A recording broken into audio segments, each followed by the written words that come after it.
Ladies and gentlemen, it is a great pleasure to welcome you here all this morning on this cold and kind of drizzly mess of a morning here in Kentucky. We're really glad you came out to be with us on this historic day in the history of the University of Louisville and the McConnell Center.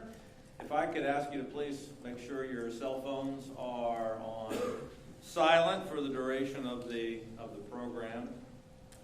My name is Gary Gregg, and it is my great honor to be the director of the McConnell Center here at the University of Louisville. Many of you are supporters and friends of the center, and we really appreciate your support for our programs and for our students. I can say that our students and our soldiers and the other constituents that we try to serve, I think, are thriving in our programs. We continue to add programs and develop and adapt them to changing circumstances.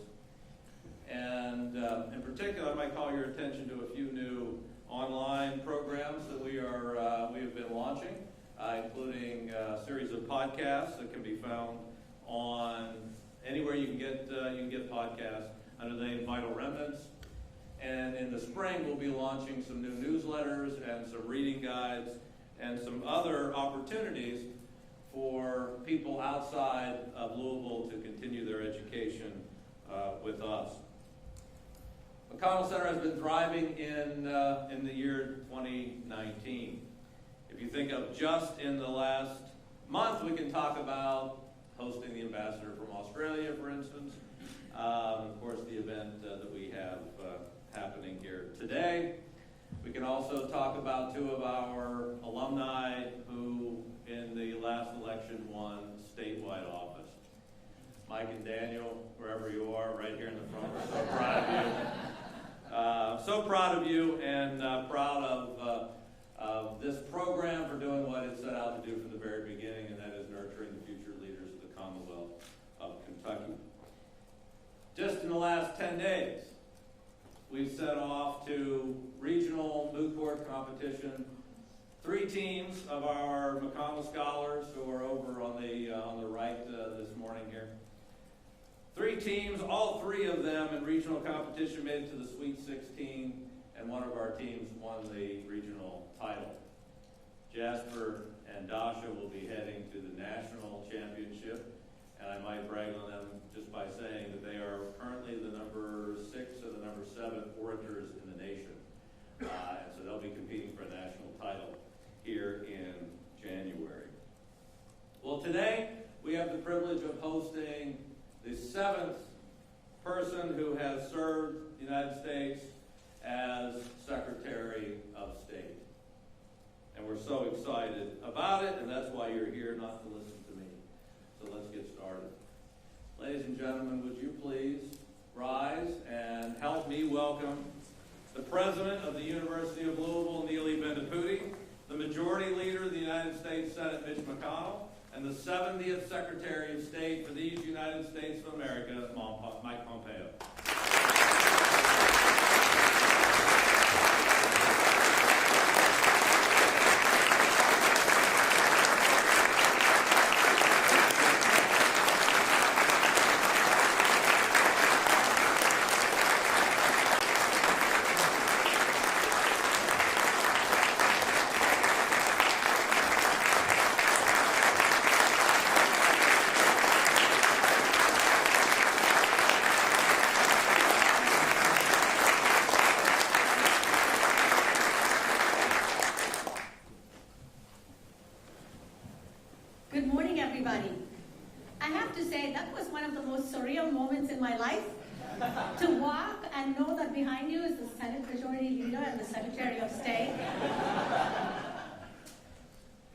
As the young people would say, I could make it a meme, couldn't I?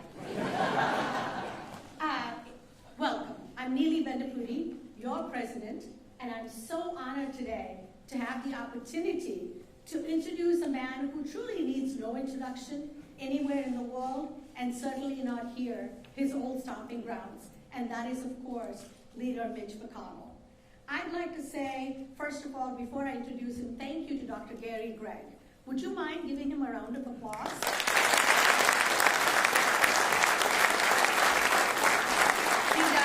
He does such an amazing job with our students and our soldiers that we are so grateful to have the opportunity to serve, and as you heard, the rest of the public as well.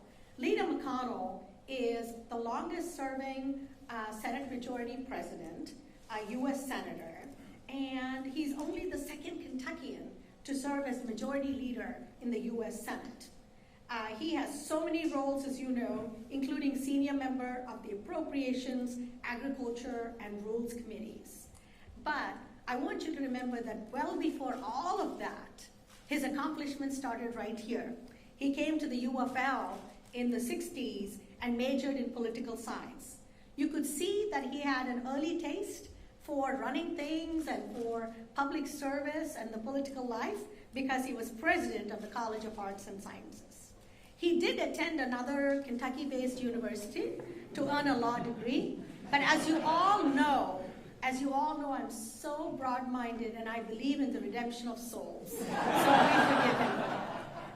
His many, many contributions to the University of Louisville, to the citizens of this Commonwealth, and to the country are well known. But I have to say a special thank you to him for creating what is an exceptional program in the McConnell Center and the scholarship program. Through this program, as you know, we have an opportunity to retain incredible young people who've been admitted to great schools all over the country. And the only reason they chose to stay in the Commonwealth, because this serves only Kentuckians, the only reason we're able to retain them all here is the McConnell Center program.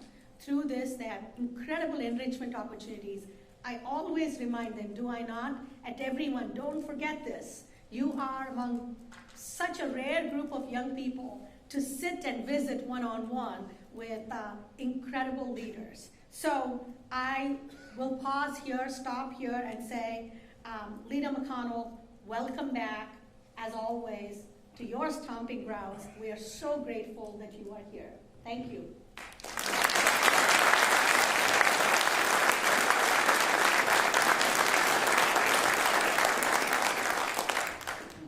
Well, good morning. Glad you're here. Thank you, Neely. And by the way, don't you think she's just been a shot of adrenaline to the university and to the whole community? Thank you for the wonderful job.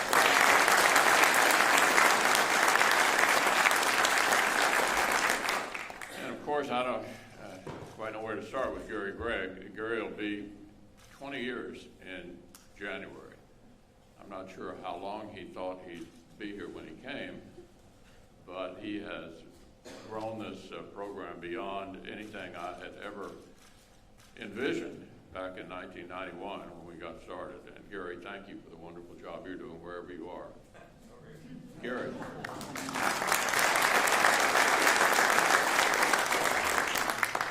Of course, the evidence of all of what Gary and the university have accomplished is on full display with our students.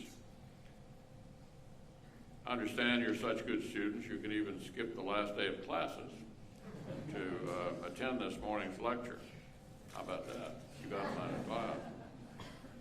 We've graduated now over 250 young men and women. They're now taking what they learned here and making a positive impact throughout the Commonwealth and around the globe. Last month, as I think Gary has already mentioned, 2 of our alumni were elected to statewide office here in Kentucky. I don't know whether you called them out or not, but Daniel Cameron, where are you? The new Attorney General, stand up.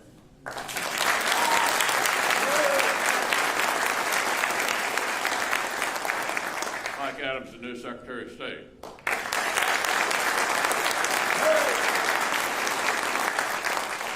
We do have Democrats in this program, too. They just haven't run yet, or at least haven't won yet. So, my honor this morning to present to you our Secretary of State. This is a job, as you know, this is old as America. Thomas Jefferson was our first top diplomat. His successors include some of America's most respected statesmen. Names you recognize, like John Marshall, James Madison, and a fellow named Henry Clay. great men of enduring legacies, such as George Marshall, Dean Acheson, Henry Kissinger. Here at the McConnell Center, we already had the privilege, as I think Gary may have mentioned, to host 6 previous Secretaries of State. George Shultz was here for the opening of the program in 1991. Madeleine Albright, Jim Baker, Colin Powell, Condoleezza Rice, and Hillary Clinton. This morning, it's our great honor to make it lucky number 7 with the 70th United States Secretary of State, Mike Pompeo. Mike graduated at the top of his class from West Point.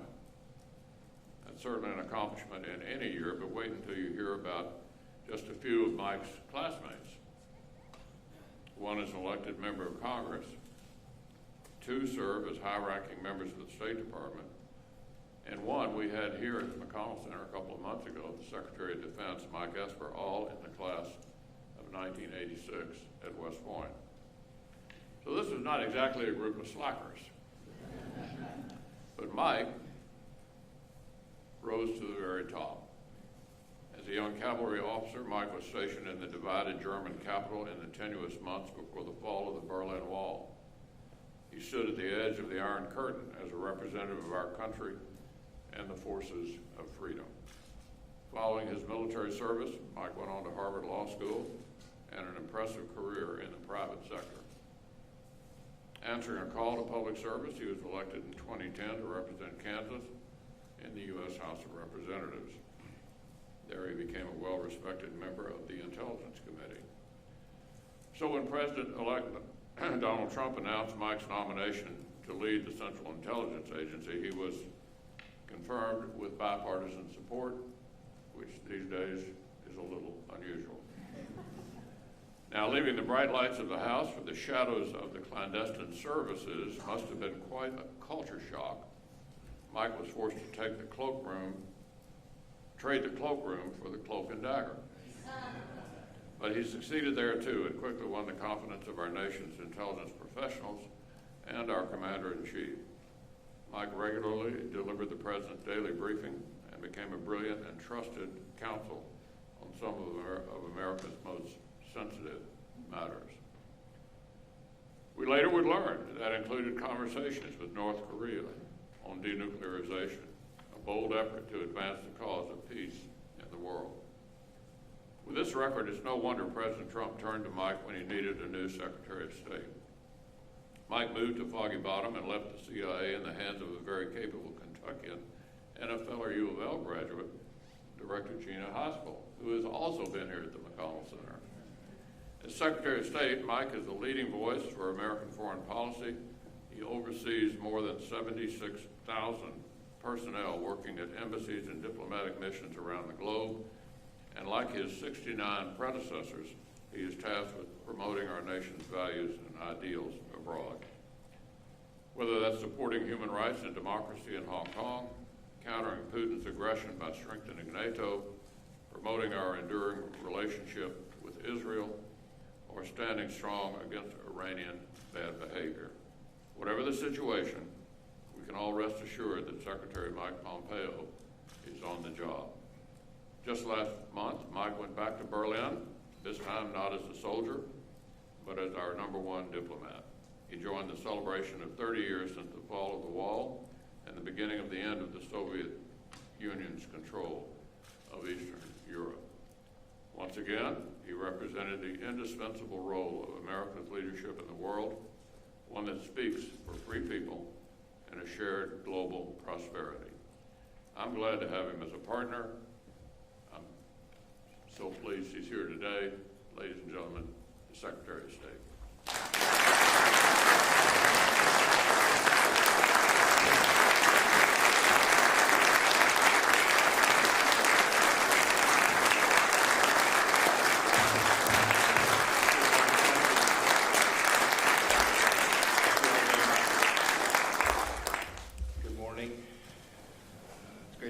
Weather down here in Kentucky.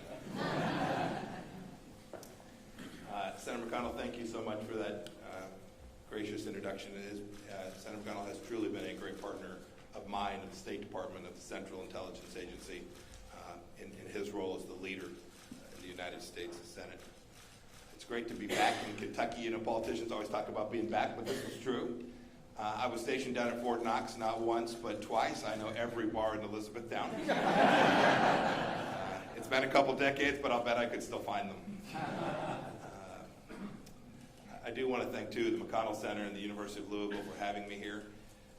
It's difficult to come on campus. The last time I interacted with the University of Louisville, you were beating my Wichita State Shockers in the Final Four in Atlanta. I am not emotionally over it. And so if I struggle today, you now know why. It's great to be here. As a former soldier, too, I want to thank you for your Army Leadership Development Program here. And I especially commend your emphasis on civic education. I see all these great leaders in uniform. It reminds me of the first campaign commercial. The person putting it together said, "Hey, Mike, why don't you get your uniform?" And my wife said, "He might be able to fit his boots." So go look it up. Boots. It's a great campaign commercial. And to those of you who are here, students, great. I understand Senator McConnell said you're missing class today. Is that right? You're welcome. But I'm glad you're part of this program. It represents the finest of the American tradition. And it's part of the reason that I'm here today as well. It's part of my duty as America's top diplomat to explain to Americans how the State Department and the work that we do benefits each and every one of you every day. And it's important, too, that I get a chance to hear from Americans outside of Washington. And I'll do that when I get a chance to meet with some of you just after that. I also come out here to recruit, state.gov. Go check it out. It's a great place to work and serve America. So I'm on a recruiting mission here in Kentucky as well. Back in May, I spoke at a place called the Claremont Institute now in California. I used those remarks to talk about President Trump's vision for American foreign policy. And I told that group that President Trump is within the American tradition, but is staring at this from the perspective of how the founders thought about American foreign policy. There are three central ideas if you go back and read. First was this idea of realism. You have to stare at the problem set as it is, not as you wish it were to be. The second idea is restraint, understanding that we live in this unbelievably exceptional nation. We have an enormous privilege as American citizens, and we have a special role to play in that world. But our power is not limitless, and sometimes we have to make difficult choices. And I'll talk about that a little bit more this morning. And the third idea is respect. Respect for our American principles and how other nations choose to run their affairs inside of their own countries. And I want to talk about that today in the context of a place that gets too little attention from us here in the United States, and it's the work that we do here in the Western Hemisphere, the place that we all live. I looked at the list of where where the previous secretaries of state has traveled, and too often there was neglect to the places most close to us. I want to start with the big picture in Latin America. And in just the last few years, we've seen some truly remarkable things. Many nations have made a sharp turn towards democracy and capitalism, good government, away from dictatorship and socialism and the corruption that has been endemic in some of those countries. You see this just in the past few weeks. The Bolivians are rebuilding their democracy, even as we sit here today. No one in the region any longer believes that authoritarianism is the way forward, that it's the right path, whether you stare at the people in Cuba or in Nicaragua or in Venezuela. They all can see that the path forward is different from what they have been living. When I was in Chile back in April, we saw how people there used their new democratic power for good causes. In July, the nations of the region got together and began their first concerted effort to combat terrorism. Argentina designated Hezbollah as a terrorist organization. First time ever that they'd contemplated something like that. Regional multilateral organizations too, like the Organization of American States and the Lima Group, are members of a treaty called the Rio Treaty. They've taken the lead.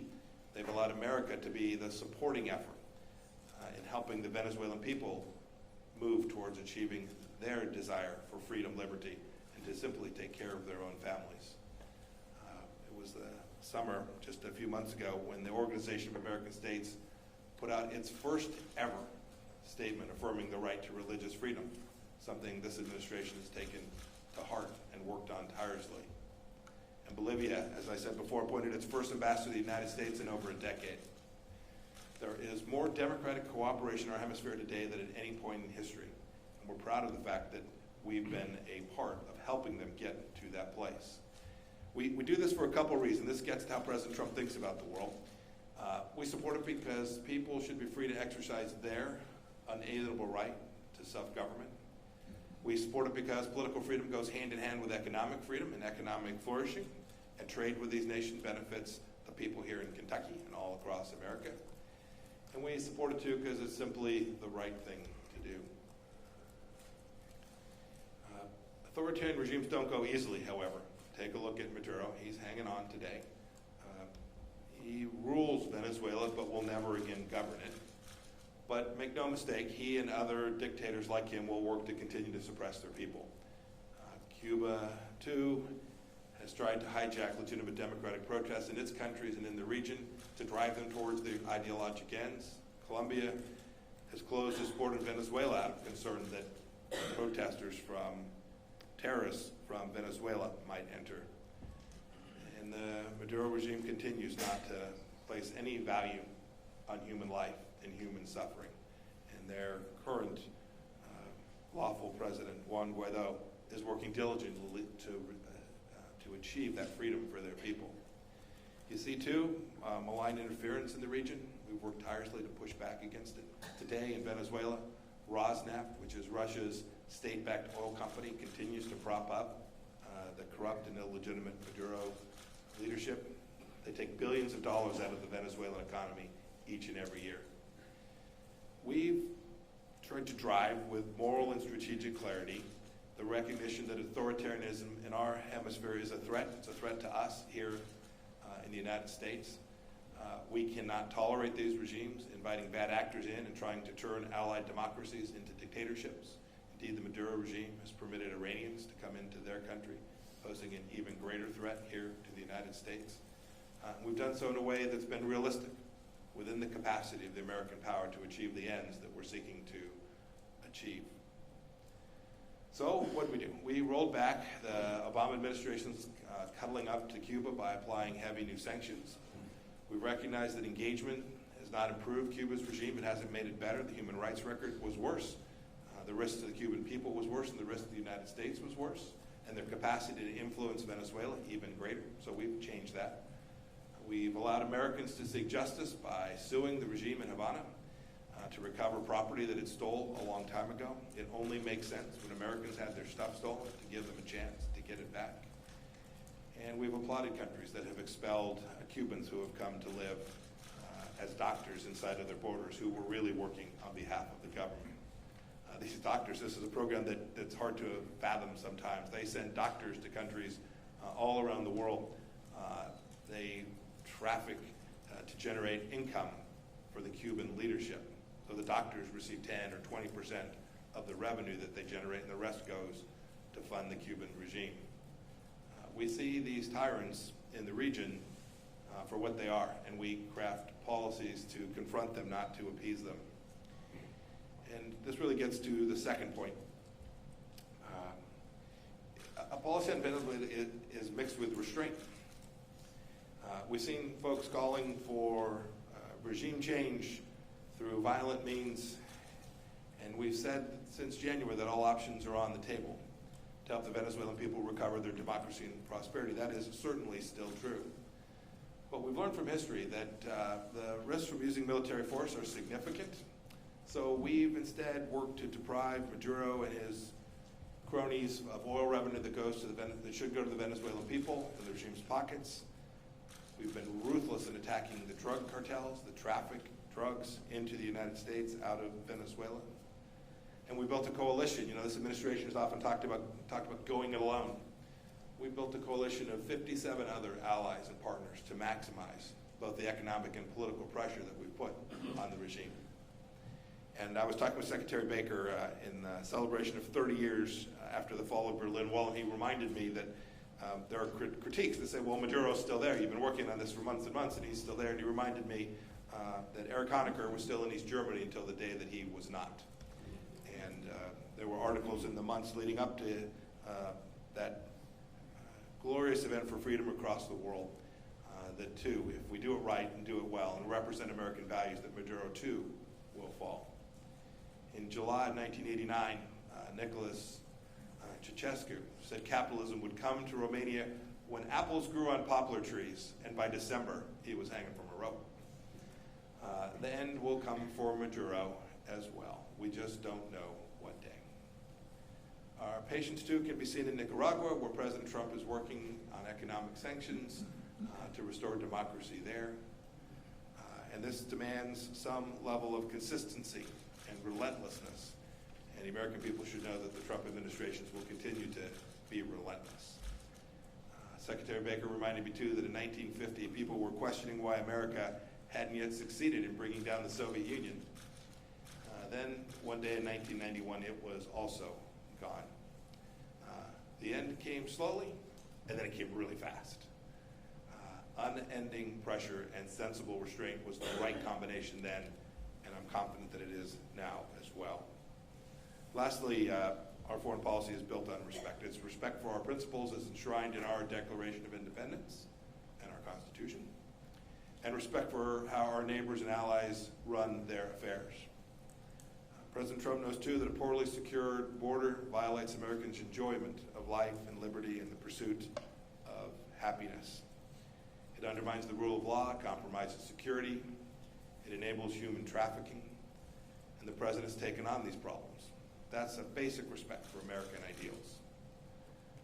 One of the diplomatic successes that I'm most proud of is delivering on that obligation in partnership with Mexico and countries throughout South America. It is diplomacy undergirded by frank talk, by respect between neighbors and friends.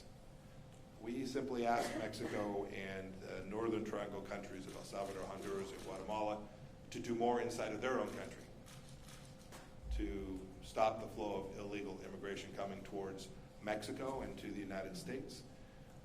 We had to cut off some foreign assistance to show that we were serious, but we didn't tell them how to run their country to address it. We just insisted that they be good neighbors and look at the results. I'm pleased to say we've taken in each of those countries important steps. For example, thanks to an amazing new leader in Ecuador, President Bukele, detentions of Salvadorans illegally trying to enter the United States are down 80%. That's really good work on his part. And our relationship with El Salvador is stronger for it. We've returned foreign assistance. We will help the El Salvadorians be successful and build out their own great country. In that same vein of respect, we've told our friends that predatory Chinese activities can lead them to deals that seem attractive, but in the end are bad for their people, bad for their own nation. But we don't try to stop them from doing business with the Chinese Communist Party. We work with them to strengthen their systems, to strengthen transparency, to help them understand the threats that face their country from doing deals where the Chinese loan them money and then foreclose on important assets inside of their country. That's respect. We let each leader make its own decisions, but we do our work to help support them. In Haiti, as it's tried to form a government, overcome instability, we've offered a helping hand. Here in our hemisphere, the United States has not rushed in with solutions forced in Washington. We've provided assistance. We've told the new Argentine government that we're ready to work with them, despite not seeing eye to eye on significant foreign policy issues. That's respect. And finally, it means respecting people's yearning to be free. We know this here in the United States.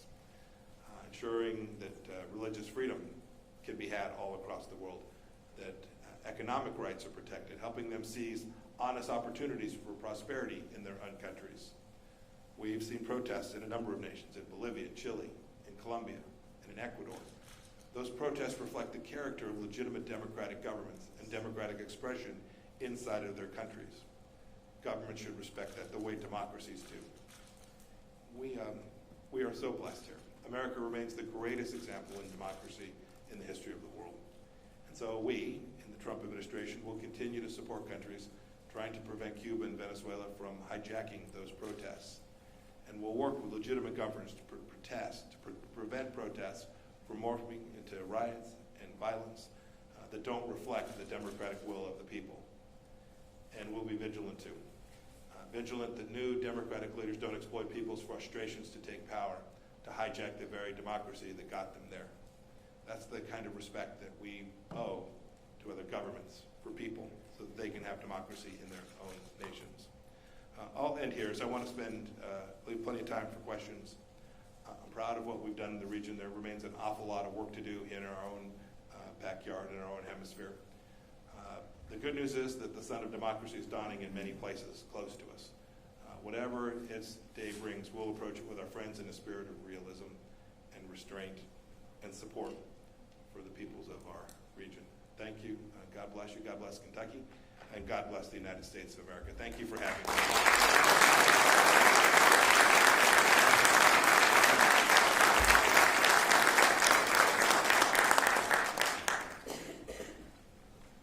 Well, we thought we'd have a little discussion here, and I think a good place to start is Hong Kong. Back in 1992, I introduced a little bill called the Hong Kong Policy Act. This was 5 years before the handover back to the Chinese from the British. Not a very important bill, certainly in this country, but it was noticed out there because it required the State Department to make an annual report about whether the Chinese, after the handover, were sticking to the deal they made with the British, which is supposed to hold up for 50 years. Well, we've certainly witnessed a lot of unrest in Hong Kong here, and just the other day, we did an update of the Hong Kong Policy Act. It passed overwhelmingly in the House and Senate, and President Trump signed it.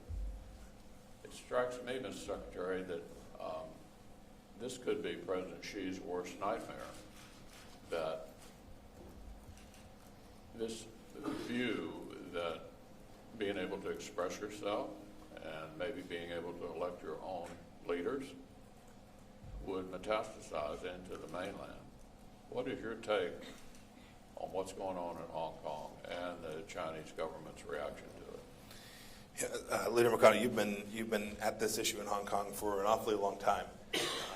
And thanks for handing me the requirement to certify now. That's great. Put it in my lap. Deeply appreciative. Look, the issue in Hong Kong is pretty straightforward. I think you articulated it pretty well. You have a people that is desirous of having the Chinese Communist Party live up to the promise that it made back in 1997. Right? It's a ratified treaty. It sits at the United Nations. They talked about having one country with two systems and their obligation to honor that. And our efforts to make sure that those weren't empty promises that were made to the people of Hong Kong. The Chinese Communist Party owes it to those people to live up to those commitments that they made. And you see the people of Hong Kong demanding that. You see American flags flying at these protests. They want what you all want, what our next generation of Americans want. They want freedom, the chance to raise their families, to practice their faith in the way that they want. The commitment to permitting that was made by the Chinese Communist Party. It was to go for 50 years. We still have decades left in that.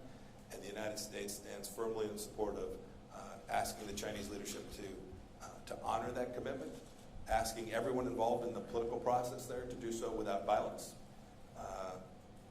and to find a resolution to this that honors the one country, two system policy that the Chinese leadership signed up for. You mentioned in your remarks protests around the world. You've mentioned, and on other occasions, and others of us have, protests going on in places like Iran and Lebanon. What's behind all of this? What's your take on the level of unrest, particularly in an adversary like Iran? So I'm not sure you can draw a line between all the protests and all of the different places that is direct, other than each place that you find these protests,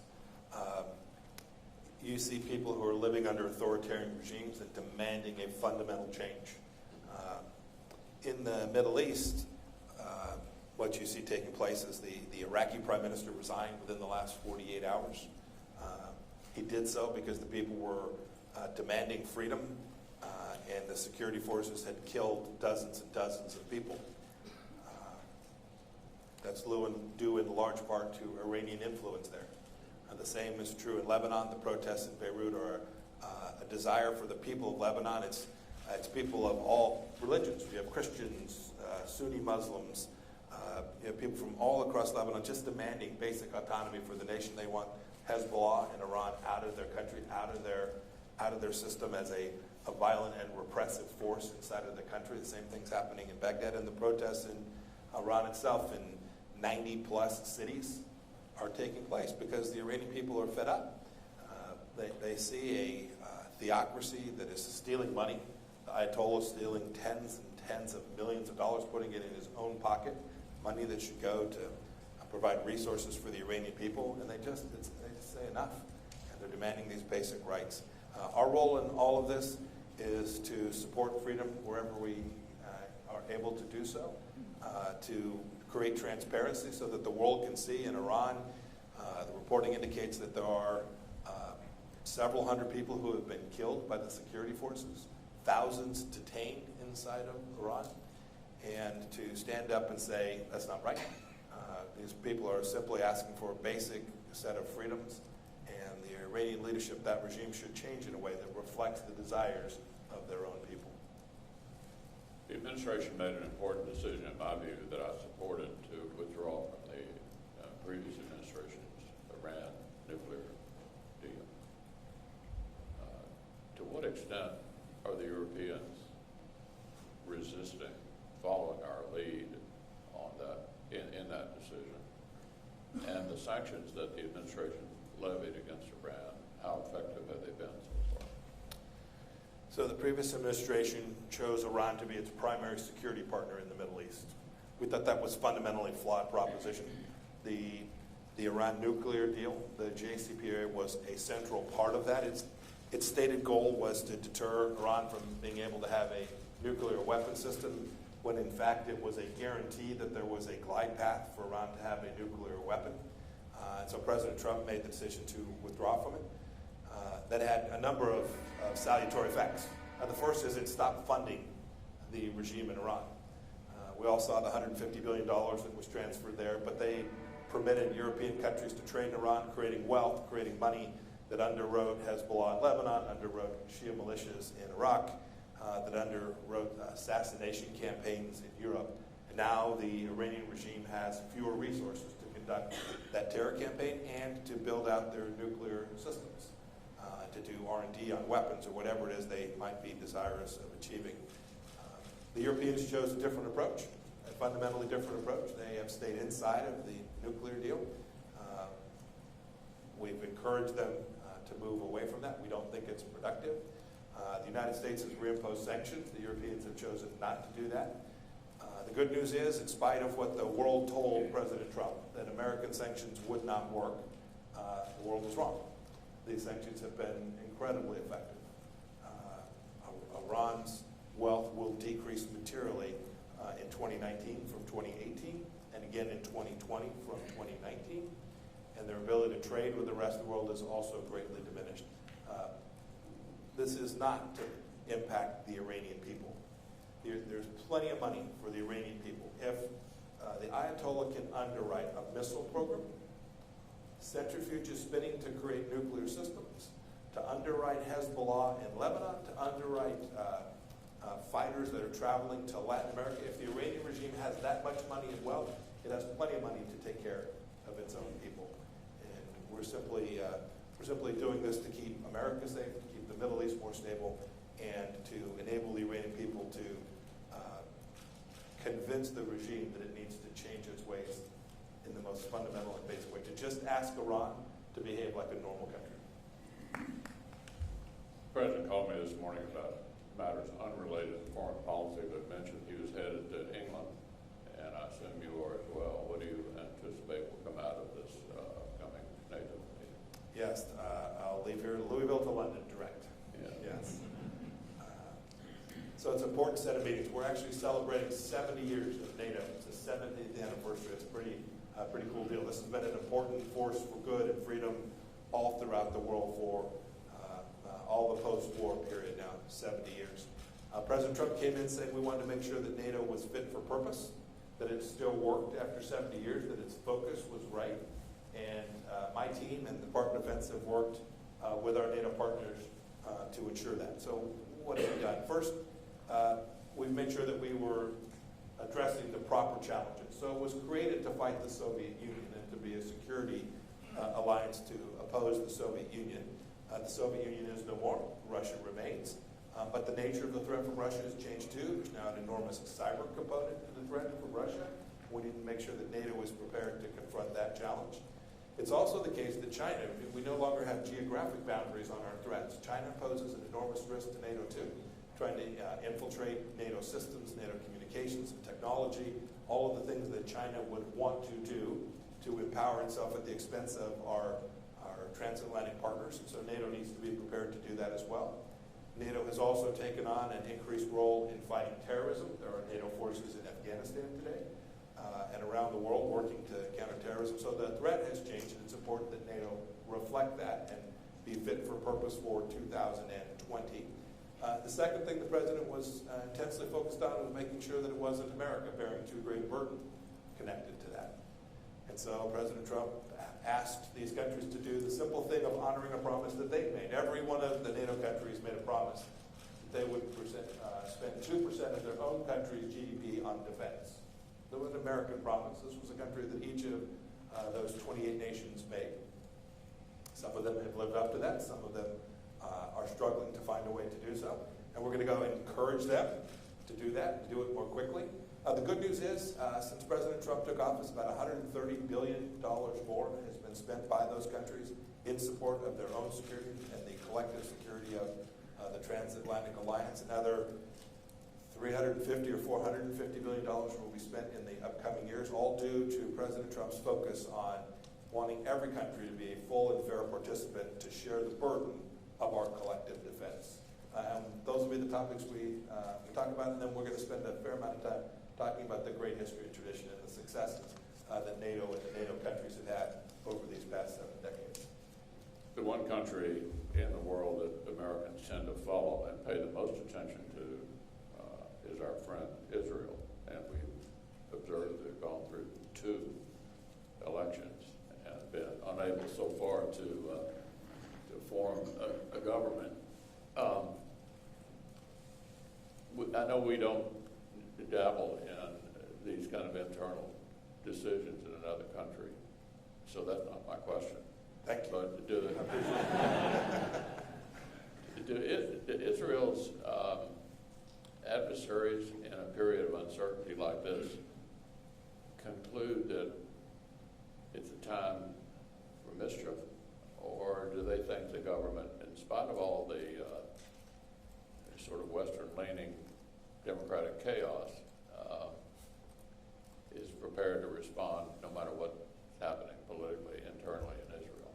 Yeah, that's a good question. My observation is that those who might seize upon this opportunity know that Prime Minister Netanyahu is still the Prime Minister, and that any threat to Israel would be met in the way that Prime Minister Netanyahu has consistently made defense of Israel a real priority. You saw this, frankly, a few weeks back when there were attacks into Israel out of Syria. It was still during a time where there was political challenge inside of the Israeli government, and Prime Minister Netanyahu took serious action to respond to that. So I don't think anybody sees this moment of political transition in Israel, of them working through their democratic processes, as an opportunity to create risk for Israel. I know the United States stands prepared to do everything we need to do to support Israel as it works its way through this government formation process. I'm told we have one more question.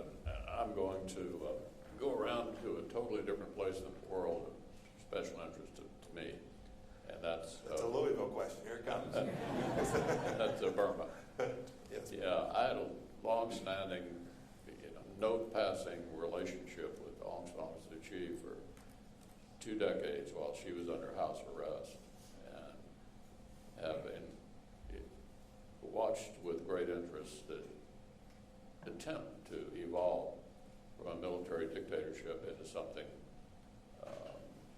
more Western-leaning, with open to commerce, elections, all the rest. But there seems to be some backsliding, and she's been under a lot of criticism for not basically standing up to the military and reacting more aggressively to the Rohingya atrocities that occurred, and people have been taking away honorary degrees that they gave her, 2012 on her first trip to the U.S. What's your take on Aung San Suu Kyi? Is she making a sort of a practical decision that she can't take on the military successfully, and she's enduring total loss of status around the world because she hasn't done something that she may conclude would only lead her to lose power? So she's in a very difficult position. It is a very complex situation. I think you characterized it precisely right. Those are the two polar ends of the choices that she faces there. From the United States perspective, we don't choose leaders, we choose good outcomes. And so our efforts there have been to put pressure on the Burmese military. You've seen us sanction Burmese military leaders. The previous administration refused to do that. We've said these are the really bad actors. These are the in this case men who are engaged in activities that would frighten us all, and we all know are deeply important to our way of life here. So we've sanctioned them to put pressure on the military to change its ways, to try and protect the innocent there that have suffered so much. And then we've tried to provide, I've met with my counterparts there, tried to provide them assistance, tried to help them through, but the military's got an awful lot of power, and she's facing a true conundrum. Our hope, our expectation is that she will engage in every activity that she can to try and drive the right outcomes that I believe in her heart she wants for her country and for her people, to drive them in the right direction. It's not unusual. We see this in transitional governments where you have a set of armed military forces under the control or quasi under the control of those outside of government, and a government apparatus trying to get to the right place for their own people, and leaders that are trying to bridge that gap, to get in the right direction, to push back against the military. Iraq is a good example of that, right? The Iraqi leaders trying to push back against these Iranian militias who are denying sovereignty for the Iraqi people. All they really want is to have a free, independent, sovereign Iraq, and yet you've got Iranian arms and Iranian military driving inside of that country. And so we watch the leaders. We're continually disappointed in them that they have not done more, but we also recognize they're in a difficult place, trying to maintain enough influence and capacity to begin to push in the right direction. I think Aung San Suu Kyi is very much in that same place. Join me in thanking Secretary of State.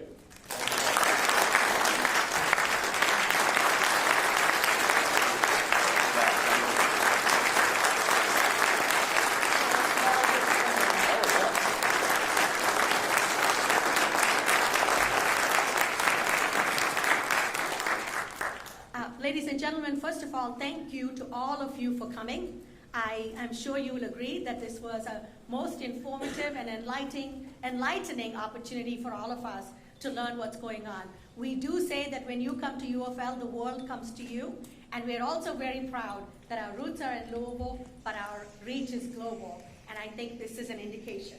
So, Secretary Pompeo, when I met you first in Kansas several years ago, I never dreamt that our paths would cross this way, and I would like to, on behalf of our board chair, Mary Nixon, our faculty, staff, and our students, most of all, we have a small gift for you. We hope that this will remind you of your time here. Welcome back anytime. I'll go with you to Fort Knox anytime. So thank you so very much, and thank you everybody for being here.